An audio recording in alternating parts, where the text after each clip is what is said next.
This show, we talk about Mike's favorite topic, Disneyland jailbait.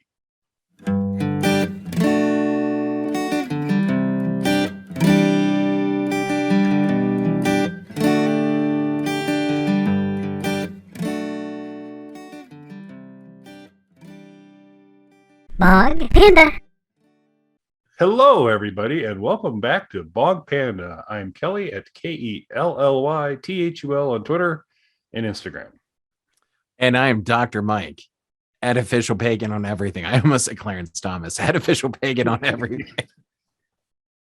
Make sure you guys like, subscribe, leave a comment, check out our merch store. You can buy anything you'd like there. We don't tell you what to do with your own body. Just new. Yep. So how'd you like the teaser that goes after you? Because I get a lot of those from you, my friend. Just want you to kind of share that experience. But excited to talk on this show because not that I'm not always excited to visit with Dr. Mike, but in particular this time because this has been one I've been pestering him for a while to watch the video so that we could talk about it. And I'm really interested in his opinions. But this is about Halyx. And Halyx featured a cat that's meowing around my feet right now. No, Halyx was a band that played in Disneyland on the space stage. They used to have a stage right by Space Mountain that the kind of young up with people groups and stuff would perform on. But in their wisdom, Disney said, you know what? The kids like that rock and roll stuff. And so we're going to put a rock and roll band on there for the summer of 1981. And it was pure magic. So we'll go into why it was pure magic here in a little bit. But as we chatted about it before, you had not heard of anything about them. Not at all. On a scale of 1 to 10, how surprised were you? One, that this was a band, and two, give me another 1 to 10 on this was a band playing at Disneyland. So it's weird, and I guess we'll get into this as it all kind of unfolds. When you kind of initially pitched the idea to me, I had not heard about them whatsoever, which I think we had discussed a little bit. You just kind of gave me a brief overview and then sent me the link to this documentary, which is a really good documentary, by the way. And I am a little bit biased there. I love almost any kind of music related content, documentaries and things like that, even if it's bands I'm not familiar with, or even sometimes artists I don't particularly like. I still kind of enjoy learning about the behind the scenes stuff and just the general creative craft and all that good stuff. So I kind of usually enjoy all that. So I was looking forward to it. There was a couple of things that popped in my mind that really kind of fleshed out as it went along. So when you first explained it to me, one of the things that popped in my head was, of course, the cinematic masterpiece, Kiss Meets the Phantom of the Park. Yes, absolutely. That was the first thing that popped into my head. There was a version of our intro for this show that was going to feature Kiss. that had crossed my mind. Perfect. Yeah, me too. Nice. And I'm genuinely a fan of that movie. That's not a joke. It's terrible, but I enjoy it, like in the way that we like bad movies and things like that. Love that movie. I'm not even really a Kiss fan. Kiss had already kind of come and gone before my time, and in my lifetime as somebody who was really aware of music and actively purchasing albums, Kiss has only really made a few studio albums. They were already kind of past that creative point of their career where they were putting out active albums and touring and stuff. They were already kind of a greatest hits band when I was aware of Kiss. So I never really got the whole Kiss thing. I own one Kiss thing though. It's a box set. It's a DVD box set that I bought for the movie because I had seen the movie, like a VHS bootleg somebody had once. So I had seen the movie. Are you okay? I'm trying to get rid of this cat. Oh, okay. You kept like looking to the side. I'm like, Kelly, blink twice if you're safe. Yeah. Clarence Thomas is here.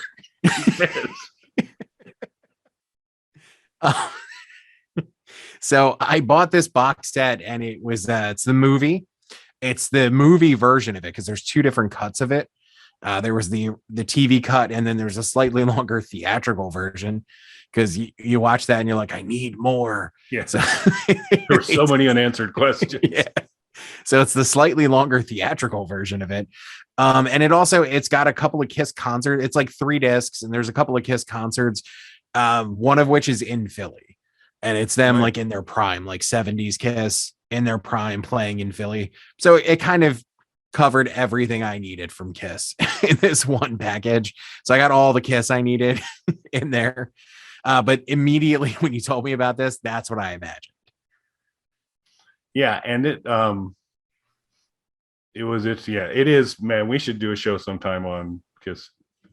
It's the Phantom of the Park, because that is some magic cinema. So we should definitely dive into that a little deeper. But yeah, the parallels are kind of there, with the exception that, and this is like, he's independent movie maker, and I've got my notes here, Matthew Serrano, who kind of came up with this. And there's a bunch of YouTube channels, and I watch several of them. That one of them's called Defunct Land, and it's just, they'll kind of cover things that used to be Disney or art or history of the Haunted Mansion and different versions of it. It's all kinds of cool stuff. And so there's like these Disney nerds that get together and talk and kind of cross, on each other's channels and stuff. And at some point they were talking, and the one guy said, "Hell, have you ever heard of Halyx before?" And this guy's like, "No." And it was kind of like a Disney nerd cred thing at that point. I've got to learn more. So they started digging and digging and digging. And the more they found out, this eventually led to this documentary. And he put in the work to get, most of the band members. And this is probably a good time to say, one, if we've already convinced you, go watch Halyx live from the space stage, and then come back to this video, because we're about to spoil a bunch of stuff. Yeah, really unfortunately, cool. we have to spoil a few things, but Yeah. please watch this documentary. It was excellently made, and it's a good story in general. Yeah, and I would recommend, if you are, leave now, go watch it now, because you're going to enjoy it a lot more if you don't let these two clowns ruin it for you, which is exactly plus your view is counted at this point, so then we'll get 2 views out of you if you come back. There you go. I hadn't thought about that, but that's even better. Yeah, do it, because there are certain things about this that were, I thought, very artfully played, but you're not going to get the same enjoyment if you listen to it. So bye. Welcome back. So this is good. He did a really good job. He talked to and this is why I did the spoiler thing. He talked to the band members that were still alive, which is kind of a big thing in the video. And then, he got access to one of the kind of senior Disney guys who was since retired, but made himself super available and this is all done during COVID. So probably even extra hassles. There's also some good additional things where they interview the producer and writer of this, the kind of making of kind of stuff, and just general film craft stuff.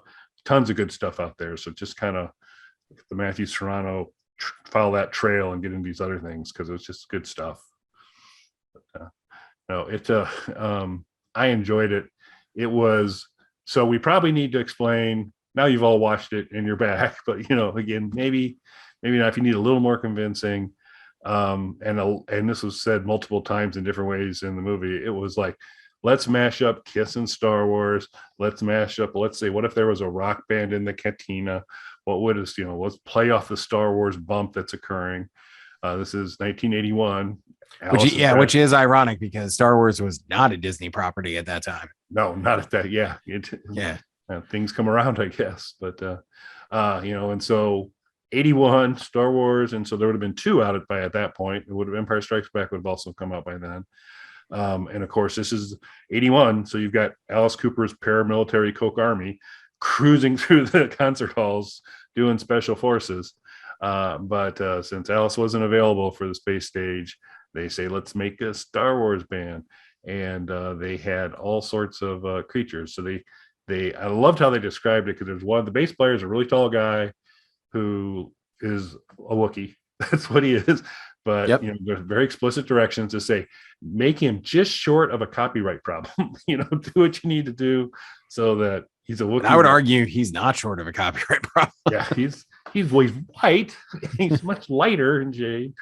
Yak hair is actually what they used for it.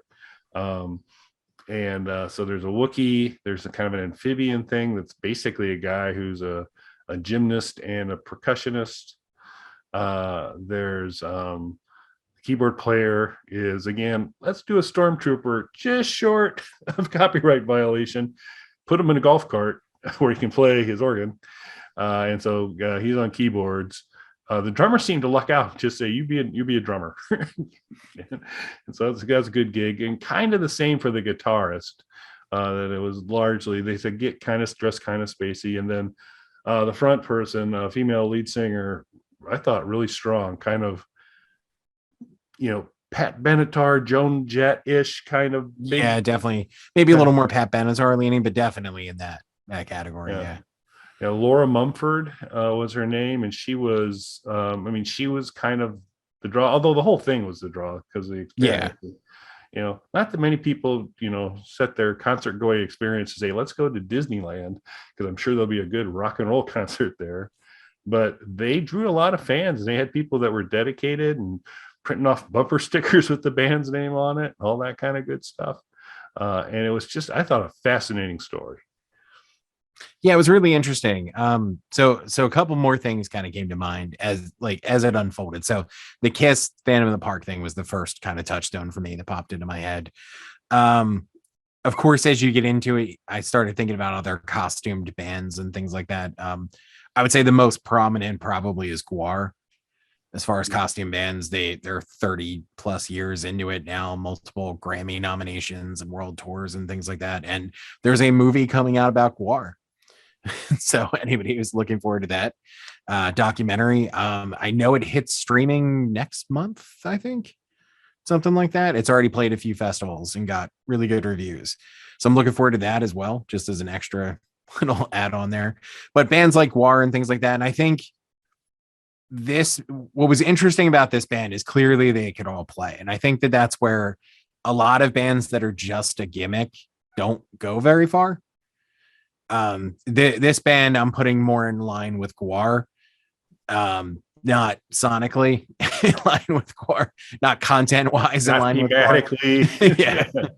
But similar to Gwar, it's a very ornate costumes and things like that you really have to be a good player to work through, to be able to kind of put on a staged production and play with these big heavy costumes on. Like, that's the thing where a band like Gwar, I think, doesn't get enough credit.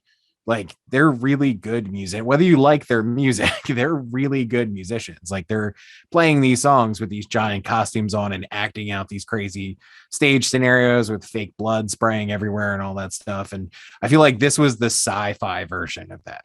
Yeah, I think so. Yeah, because particularly the bass player, there's a lot going on. He's a Wookiee playing bass, and he's rolling on the stage and going around and moving, it would be hard. I think for most of it, and I think the keyboard, same thing, that the guys, your range of motion's a little limited and those kinds of things. So it was impressive because they were good musicians.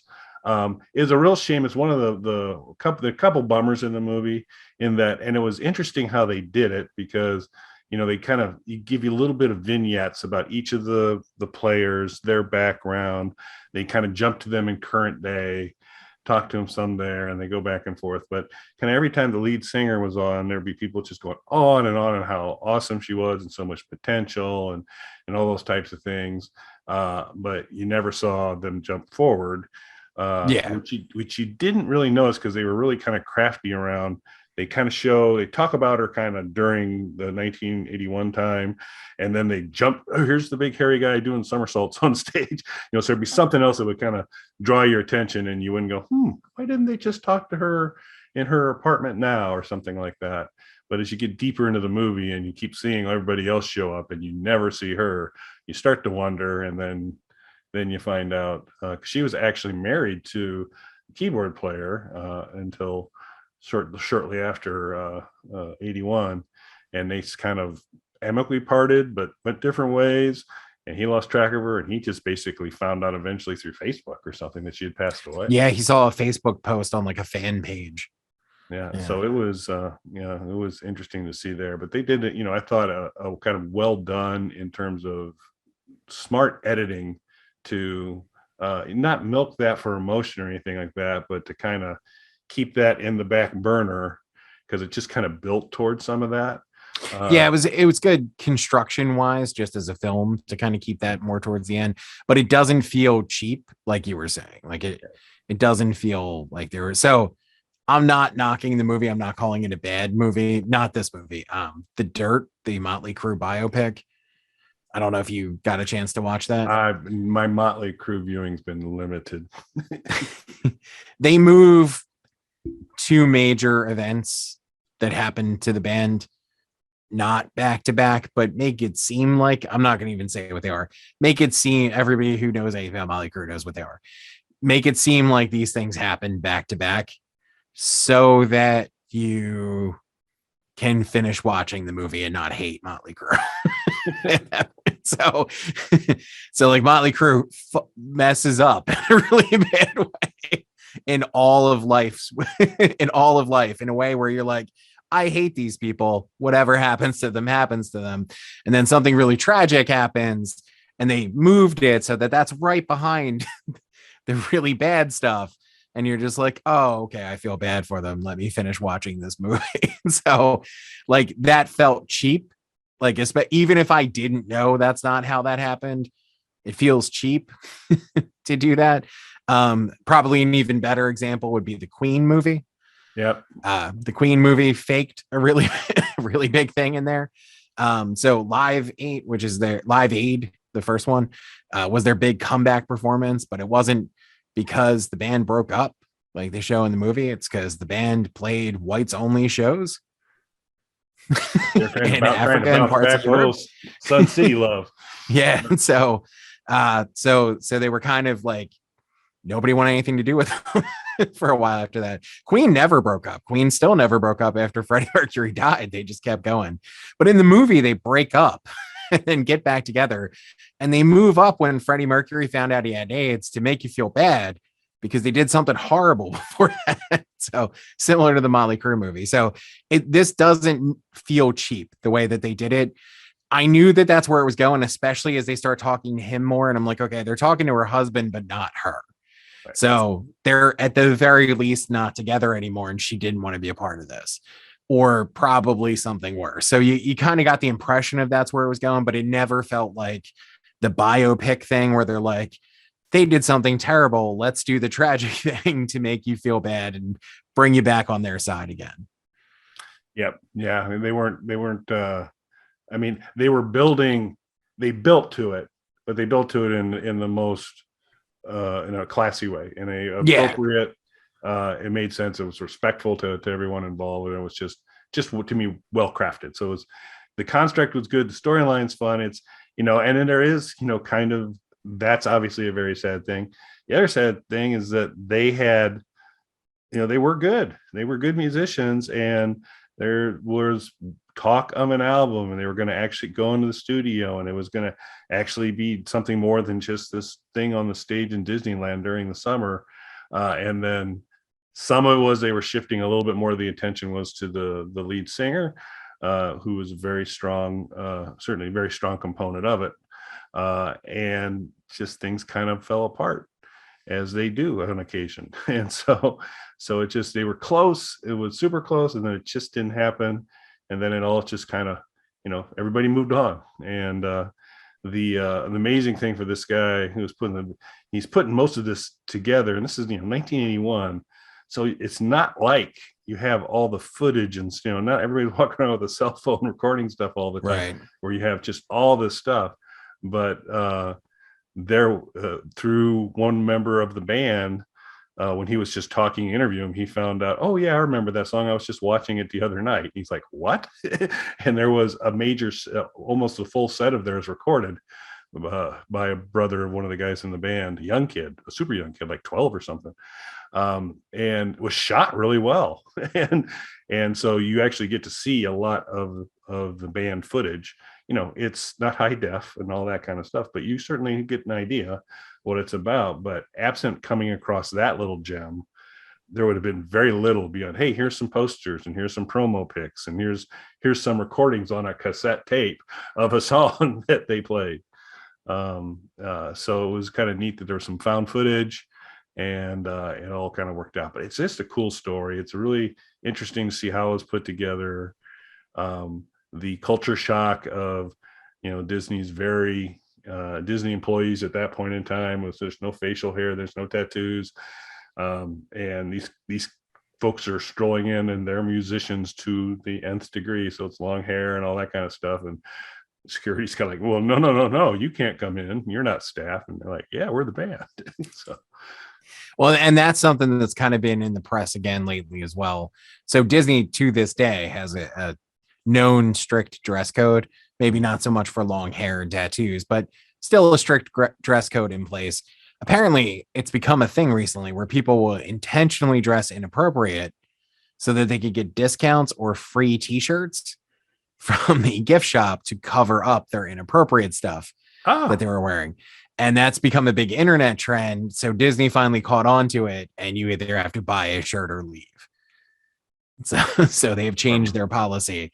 So that was a big thing a few weeks ago. There was a lot of articles about it because I guess on social media, people were like, hey, wear an inappropriate t-shirt and you'll get a, if not free, deep discounted shirt from one of the pop-ups there so that you can cover up and stay in the park. So people were intentionally dressing against Disney's dress code and things like that. Now, I, of course, have my own feelings about these dress codes, but at the same time, it's their business. And I think it's their right to enforce these things if that's what they want to do. I do think it's funny people are taking advantage of it. And I also think it's funny that they're up in arms when Disney found out, when you're the idiots plastering it all over social media. But I did think of that when they were talking about that. Yeah, that so we'll have to come up with a Bog Panda t-shirt that people can wear. Maybe, hey, Disney, buy me a free t-shirt. This t-shirt is offensive, please replace it. We'll have to see on that. So we'll try and get that in the store for you folks. So excellent. Well, the most important, so you enjoyed the documentary. Very much. Yeah. And it was very interesting, especially because I knew nothing about it going into it. And I guess I probably should close this off by kind of let off the show talking about Jailbait, and as you do when you talk to Mike, as one would. But oddly enough, one of the really interesting discoveries in watching this is that being reviewed by the Disney Reichstag, whoever does the Disney reviews of stuff, and they're saying, okay, these are the songs we're going to play. One song is a young woman songwriter had a song called Jailbait that was sung from a female point of view. And she accidentally had that left on. She gave them a bunch of demos that she felt would be probably more Disney appropriate. And Jailbait kind of came along for the ride, not her unknowingly sending it along. And they're like, yeah, we like that one. Do that one, which was like, and it was one of their more popular songs in the set. So not the first time Disney's made those kind of calls on songs. So for anybody who doesn't, you're an Insane Clown Posse guy, Kelly. So from a Hanson, so yeah, Hanson and Motley Crue kind of down here. Insane Clown Posse way above them. They're not in Alice stratosphere for me, but they're far above Hanson. He did a song with Alice, so yeah. So Insane Clown Posse, for anyone who's somehow not familiar with their existence, are a horror carnival themed band, fronted by two rappers and sometimes DJs, sometimes a backing band. And they are kind of famous. They made a name for themselves as independent artists. They made, before it was a popular thing to do, they would press up their own CDs, book their own tours, and really laid the groundwork for a lot of DIY musicians throughout the 90s to kind of follow. It got so big They ended up selling like 50,000 copies of one of their independent releases that they just sold themselves. So Jive Records, which was a big pop label, ended up signing them. And Jive, it didn't go well. They wanted off of Jive immediately. So there was a bidding war because a lot of other record labels were interested in them because they had built up this reputation for themselves. So Disney Records wasn't doing really well at the time. And somebody at Disney was like, there's a bidding war for a band where people dress like clowns. It's what could go wrong? So Disney, not being overly familiar with Insane Clown Posse, swooped in, put in the highest bid, and bought Insane Clown Posse's next record, which they turned in. And of course, Disney was like, what the hell is this? They're like, the next Insane Clown Posse record, that they clearly had no idea what that sounded like. And it caused all kinds of problems. So Disney did release a somewhat edited version of it for one day. And there was such a big backlash against it. Disney immediately pulled it from stores and made Insane Clown Posse famous by doing so. So the album got scooped up by another record label and it became a giant success for them. And they still have a career to this day because of that. So I guess in a weird way, they owe something to Disney, but this isn't the first time Disney's made weird choices with music. Yeah, that wouldn't have taken a ton of research. No, that's the best part of that. Like they could have done any research at all and avoided that entire thing. They were just like singing clowns. What could go wrong? It was like, yeah, just take one more lap around the track before you put the big bid in. Anything. Look into it at all. Yeah. Maybe look at a previous album. Yeah. Listen to the one that's already out. Go to the Google. Yeah. Type in the Clown Posse. Yeah, it's a thing. But yeah, that's another bad choice. But they're just looking for their next jailbait, and they got more than they bargained for. All right. Well, we'll leave Mike to look for his next jailbait, and we'll wrap it up for this week. And thanks for watching. Thanks, everybody.